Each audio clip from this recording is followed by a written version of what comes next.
Hi, salamat sa patuloy na pagsuporta sa ating channel. Ang asawa kong tinitingala ng lahat. Ating subaybayan ang buhay ni Daryl Darby. Kabanata 4431. Sa tingin mo ba'y natakot ako? Nanatiling kalmado ang ekspresyon ni Deborah kahit sinugod siya ni Yuda. Yumanghil siya nang salubungin niya ang mga pag-atake ng lalaki. Mabilis na naglaban sa gitna ng ere ang dalawa. Deborah, hindi mapigil ang sumigaw ni Chester.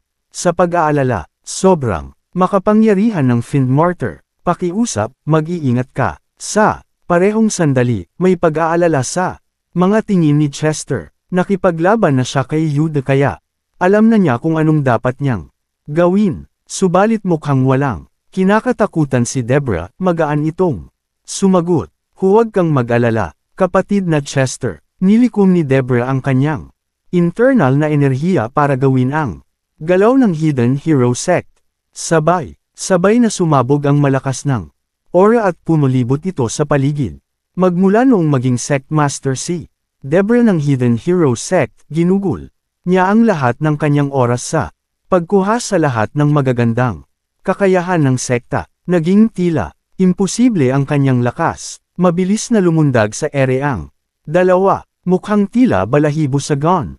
Si Deborah, madali at maliksi ang galaw nito nang bigla siyang nawala sa paningin ng lahat. Nagawa niya ring ilagan ang paulit-ulit na pag-atake ni Yuda. Ganoon siya kalakas, subalit halos 10,000 taong naging isang Fiendmartyr si Yuda, at sa dulo ng lahat ay isa lamang madaling kalaban si Deborah. Unti-unting bumagal si Deborah dahil sa lumalakas na puwersa ni Yuda. Nagsimulang kumalat ang pagkataranta sa napakagandang mukha nito. Nakakatakot ang kapangyarihan ng Fiendmartyr. Babaliktad sa kanya ang sitwasyon. Kapag nagpatuloy iyon, anong dapat niyang gawin? Tahimik na nagdasal ang lahat ng nasa ibaba, kabilang na sina Chester at ang iba pang nanunood sa paglalaban. Hindi sila mapakali sa kahihinatnan ni Deborah. Hindi yun sapat. Kung naroon lang si Daryl, magagawa niyang ilayo sa kapahamakan ang lahat kahit na hindi man niya matalo si Yuda. Samantala, sa kuweba, hindi malinaw kung gaano nakatagal ang lumipas ng unti-unting imulat ni Daryl ang kanyang mga mata, habang nakaramdam siya ng kalayaan. Makalipas ang ilang oras ng pag-cultivate, naramdaman ni Daryl ang paglaho ng panghihina ng kanyang katawan. Pumalit dito ang matinding lakas. Phew! Huminga ng malalim si Daryl. Hindi niya nagawang itago ang saya sa kanyang puso. Sa wakas at bumalik na ang kanyang mga kapangyarihan. Natuwa siya ng mapag-alaman niyang muling tumaas ang lakas ng Red Lotus Fayette pagkatapos ng kanyang pag-cultivate. Naglaho rin ang mga marka sa kanyang mukha at katawan. Babalik ang dating hitsura ni Daryl. Kapag tuluyang naglaho ang mga marka, syempre ay isa yung bagay na dapat ipagdiwang. Sa kalagitnaan ng kanyang saya, tinignan niya sina Celine at Queenie. Nakaupo pa rin sila sa sahig habang tahimik na binabalik ang kanilang mga kapangyarihan. Walang magawa si Daryl nang tahimik niyang tingnan si Celine. Dahil sa kawalan ng oras, walang magawa si Daryl bago ang pangyayaring iyon. Napuno siya ng emosyon nang makita niya ng malapitan si Celine. Halos 1 taon na magmula nang huli nilang makita ang isa't isa, at mas lalong gumanda si Celine. Hey! Biglang hindi gumalaw ang paligid. Nilapitan at binulungan siya ni Queenie. Hey! Ang hot ng master ko. No! Mayroong mapanuksong ngiti sa kanyang mukha. Naku po! Nagulat si Daryl sa biglaang pagsasalita nito. Nakita ang hiya sa kanyang ekspresyon. Naibalik na ba ang kapangyarihan mo? Bahagyang natawa si Queenie dahil sa bakas ng takot sa kanyang mukha. Hindi ganoon kalakas ang aking mga kapangyarihan kaya hindi matagal bago maibalik ang mga ito.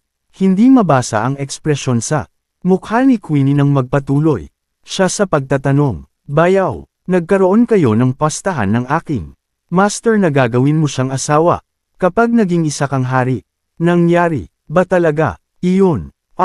Napakamot ng ulo si Daryl. Oo. Nagningning ang mga mata ni Queenie. Dahil sa emosyon, nagsalita siya. Panipi, kung nagyari ito noon ay magagalit. Ako para sa pinsan kong si Lily. Pero, alam mo bang pinag-isipan ko na ito? Ikaw ang bayani ng Nine Mainland. Mayroon kang mataas na katayuan. Para sa nakararami sa amin. Normal lamang na magkaroon ka ng napakaraming babae sa buhay mo. Hindi ba? Nasa gitna si Daryl ng pagkamangha. At kaunting pagkairita. Anong mga iniisip mo, pilang bata? Ngumisi si Queenie, hindi na siya nagsalita pa. Tumayo at nagunat siya. Medyo nagugutom na ako. Sa tingin ko'y kailangan kong kumuha ng makakain. Bantavan mo ang aking master para sa akin, maliwanag ba? Pagtapos ay mabilis na lumabas ng 5 Delusions Formation si Queenie. Katunayan ay hindi gutom si Queenie. Gusto lamang niyang bigyan ng sariling oras ang dalawa. Kabanata 4432. Ang batang iyan, nilabanan ni Daryl ang kagustuhan niyang sumigaw dahil sa pagkamangha at inis nang makita niya ang palayong anyo ni Queenie. Nang sumunod na segundo, tumalikod si Daryl at nakita niyang iminulat ni Celine ang kanyang mga mata, hindi mabasa ang ekspresyon sa kanyang mukha habang pinapanood si Daryl. Walang masabi si Daryl, hindi naman ito narinig ang sinabi ni Queenie, hindi ba? Ngumiti si Daryl, magalang itong nagsalita. Gising ka na. Kalmado ang ekspresyon ng mukha ni Celine nang sumagot siya kahit na mabilis ang kabog ng kanyang dibdib. At hindi ito kumikalma kahit anong gawin niya. Narinig niya ang buong pag-uusap ng dalawa. Malawak at kalmado ang pag-iisip niya. Nahiya siya nang banggitin ni Queenie ang tungkol sa pastahan nila ni Daryl, pero hindi ito pinakita ni Celine. Sa halip ay nagkunwari siyang magtanong, nasaan si Queenie? Siya. Nagpaliwanag ng mabilisan si Daryl. Nagutom daw siya at kumuha siya ng makakain. Hindi na nagsalita pa si Celine. Yumuko at malalim siyang napaisip. Nabalot ng tensyon ang hangin. Anong meron? Nagtanong si Daryl makalipas ang ilang segundo. Mayroon ka bang mga naisip? Wala. Mabilis na sumagot si Celine. Bago niya iniba ang usapan. Anong plano mong gawin magmula ngayon? Daryl, ayaw niyang pag-usapan ang tungkol sa pastahan, nakakahiya iyon. Sandaling nag-isip si Daryl bago ito magsalita. Babalik ako sa world, universe at makikipagkita kay Chester. At sa iba pa, hindi ko alam kung anong nangyayari sa mga miyembro ng pamilya Carter magmula nang umalis ako para sa Godly Region. Tiningnang maigi ni Daryl si Celine. Panipi, bumalik na ba ang mga kapangyarihan? Nakita ni Daryl na medyo mapatla pa rin ang mukha ni Celine.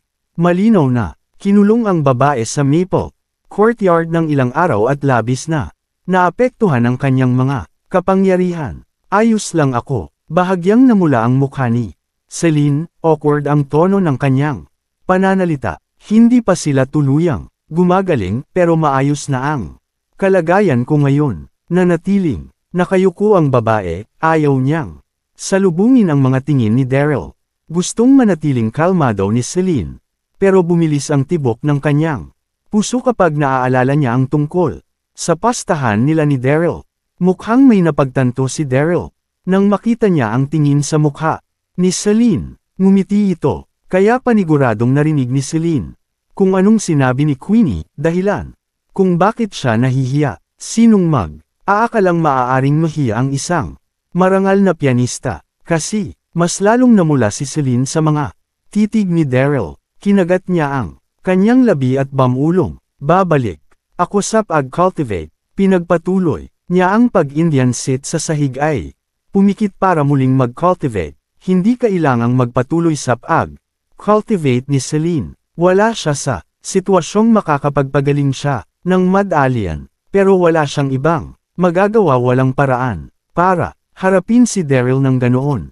Sige, bahagyang natawa si Daryl. Pinigil niya ang kagustuhang lalong asarin ang babae. Sa halip ay tumango at nagsalita ito. Sige na kung ganoon, magpapadala ako ng magbabantay sa'yo. Nagpatuloy sa pag-cultivate si Celine.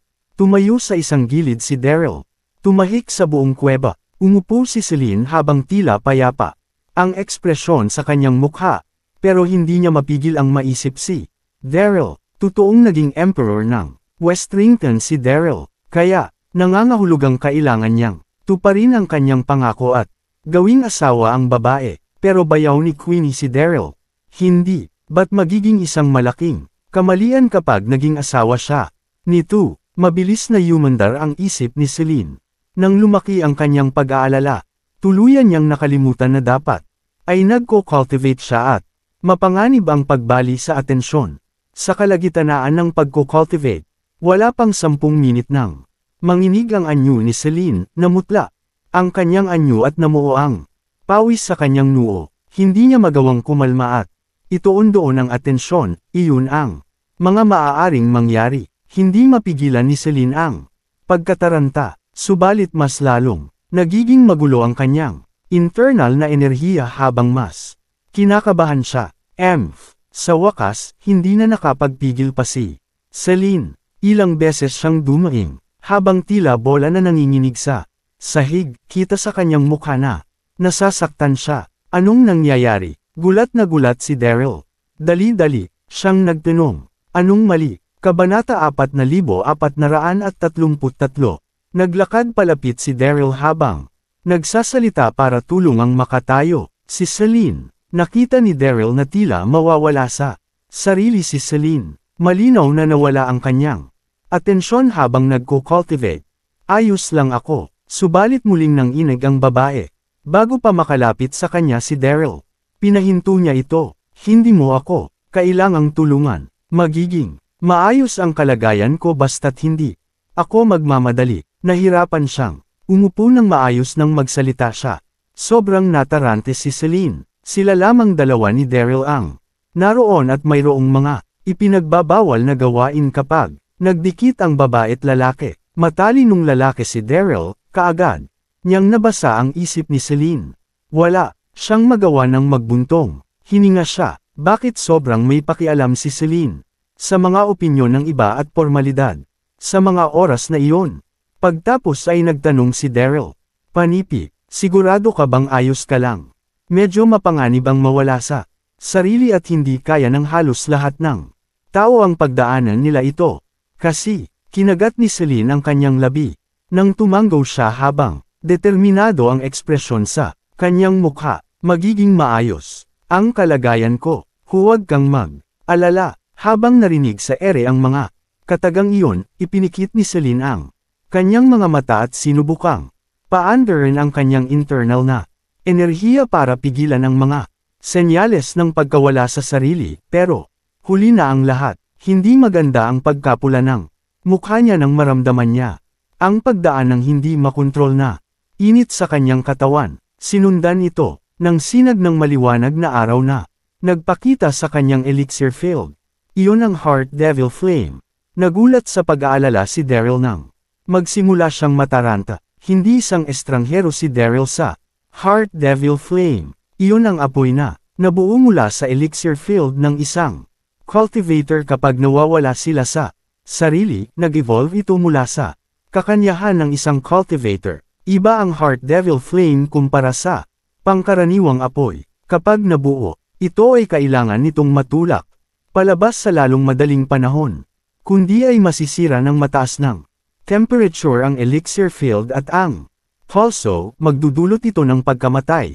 Si Celine ang marangal na pianista ng Nine Mainland. Kaya alam niya kung gaano kalakas ang kapangyarihan ng Heart Devil Flame. Kinagat niya ang kanyang labi nang hindi siya masyadong nag-isip at buong lakas na pinwersang ilabas ang apoy sa kanyang katawan. Nakulay pula ang 5 delusions. Formation ng may tulak nito palabas.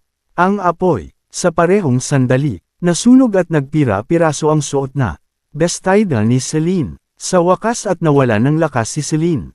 At nanghihina siyang bumagsak sa sahig. Hindi nagmadaling lumapit si Daryl para tulungan ito. Sa halip ay nanatili siyang nakatayo habang nakatitig kay Celine. Naging blanko ang kanyang pag-iisip nang makita niya ang nakakamanghang hubog ng katawan ng babae. Hindi niya inakalang mayroong perpektong katawan si Celine. Namula ang mukha ni Celine nang nanginginig siyang sumigaw nang maramdaman niya ang pagtitig ni Daryl. Tumalikod ka, huwag mo Akong tingnan. Puno ng kahihiyan at galit si Celine. Akala niya'y maiiwasan niya ang pagiging awkward kapag pinilit niya. Pero hindi niya ito nagawa. Hindi niya iyon kayang gawin at nakita ni Daryl ang kanyang katawan. Paano pa siya makakatingala kapag kumalat ang balita? Oo na. Hindi alam ni Daryl kung mamamangha o maiiyak ba siya. Hindi ako titingin. Hindi. Tumalikod si Daryl nang sabihin niya iyon. Mukhang may biglang naisip si Daryl. Nagsalita siya habang nakatalikod pa rin kay Celine. Sa tingin ko ay maaari kang makita ng iba sa sitwasyon mo. Ngayon, baka hindi maintindihan ni Queenie ang pangyayari kapang bumalik siya. Paano kung habarin ko ang aking damit at isuot mo na muna? Kung ganoon, nagdalawang isip si Celine. Hindi ba magkakaroon ng hindi pagkakaunawaan kung makikita siya ni Queenie na suot ang damit ng lalaki? Subalit hindi naman siya maaaring maglakad-lakad kapag hindi niya iyon isinuot, hindi ba? Ikaw, nakapagpasya na si Celine. Mahina ang boses niya nang sabihin niyang, akin na ang damit mo, huwag kang haharap, huwag kang lilingon. Bahagyang natawa si Daryl, pero huli na ang lahat para riyan.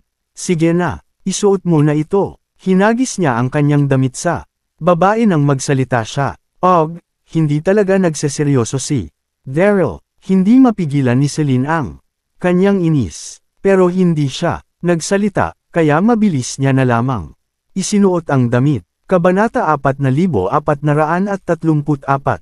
Bayaw, Master. Nang sandaling iyon, narinig nila ang boses ni Queenie mula sa labas. Nagulat sina Daryl at Celine. Tama ang piniling oras ng batang iyon para bumalik.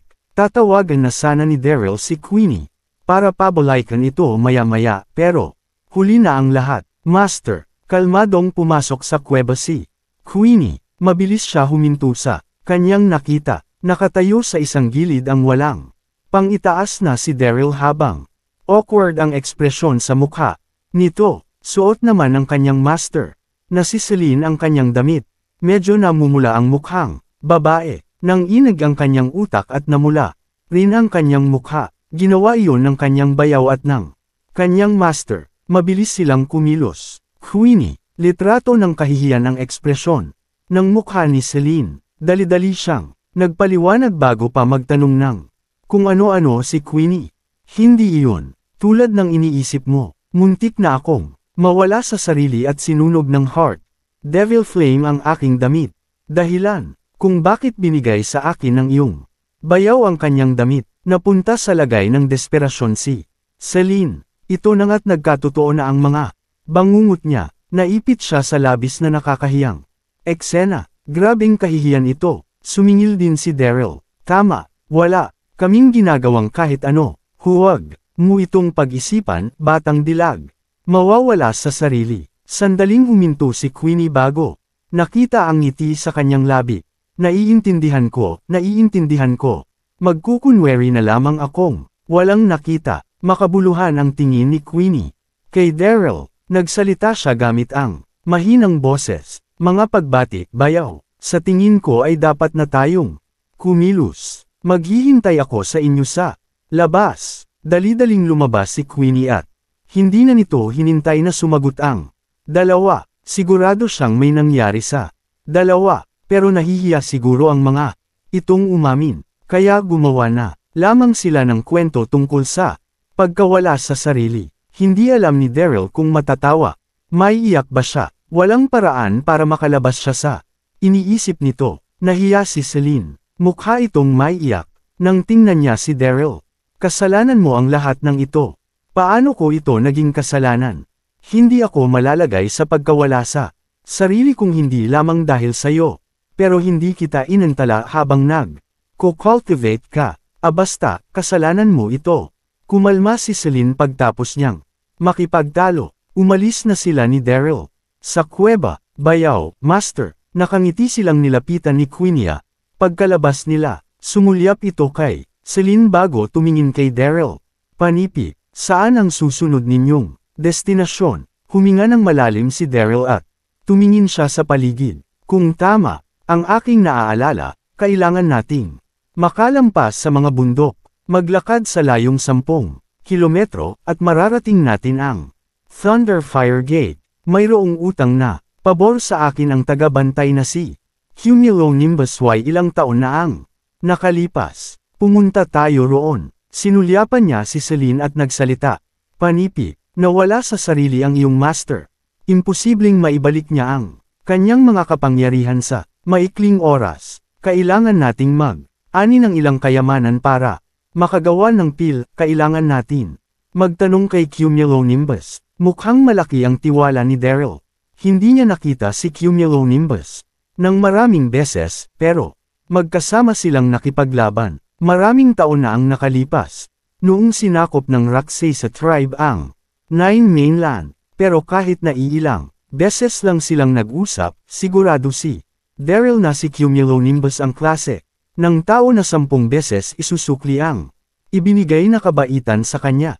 Walang pinagbago ang ekspresyon ng mukha ni Celine. Baka nangangahulugang ayos lang sa kanya ang plano. Tama si Daryl. Nanghina na siya dahil sa pagkakakulong sa Maple Division. Pagtapos ay nawala pa ito sa sarili. Kakailanganin niya ng pil para gumaling. Bahagyang tumawa si Queenie nang siga niyang tiningnan si Daryl. Panipi, napakabait mo sa aking master. Bayaw, medyo tinapik siya ni Celine. Anong pinagsasabi mo? Yumuko at nanahimik na lamang si Queenie dahil mukhang magagalit na ang kanyang master. Walang nagawang sumanghal si Daryl, pero hindi na ito nagbigay pa ng naliwanag.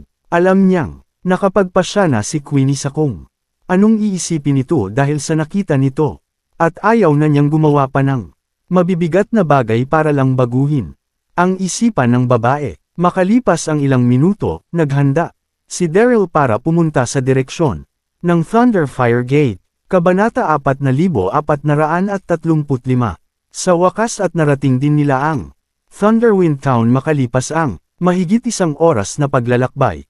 Katabi ng Thunderfire Gate ang bayan, tulay lamang ang tanging naghihiwalay dito. Isa lamang itong maliit na nayon noon, pero lumaki ito at naging isang bayan, salamat sa popularidad ng Thunderfire Gate. Matinding nakasandal ang Thunderwind Town sa Thunderfire Gate. Hindi kalakihan ng bayan, pero buhay na buhay ito. Nakatayo sa dulo ng kalye si Daryl.